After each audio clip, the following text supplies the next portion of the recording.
Well, the heat is on and some people are welcoming it, especially those along the coastline. But if you're further inland, Carlene, these are some tough temperatures to deal with.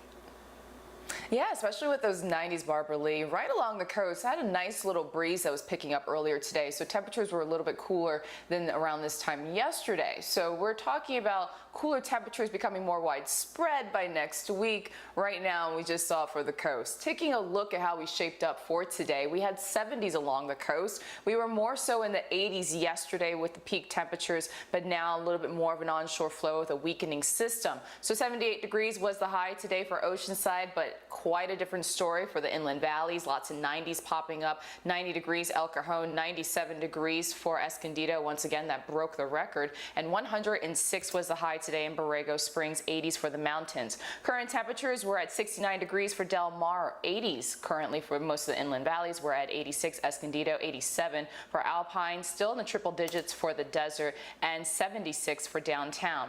Now we have more of an onshore flow west of the mountains, and we're starting to see that spread even into the mountains. So picking up with a breeze at 13 miles per hour for Julian. Mount Laguna is at 14 miles per hour. High pressure will continue to break down over the next couple of days. It's a gradual cooling. So by tomorrow, temperatures about 5 to 10 degrees cooler than today, and we're going to keep that trend all the way into Sunday. Now we do have an area of low pressure that's going to move into the Pacific Northwest. That will usher in a stronger onshore flow. That will bring the marine layer back at nighttime hours and then extending a little bit farther towards the inland valleys, not just along the coast with the shallow marine layer we've had over the past couple of nights and mornings, and we've seen those coastal low clouds as well as some patchy dense fog.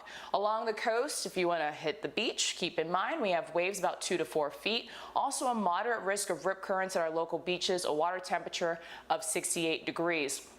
Also something worth noting is our high tide.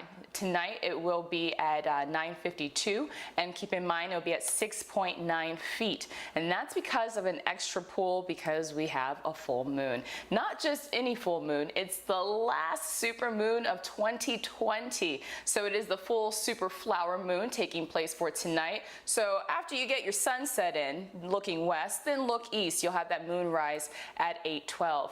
Taking a look at your 8-day microclimate forecast, we're in the 70s for the coast into next week, 80s returning to the inland valleys, 70s by next week with that area of low pressure bringing in a stronger onshore flow. Also a slight chance we could see a few thunderstorms in the mountains on Saturday, and that's with a weak low near Baja. Back to you. Thanks, Carlene.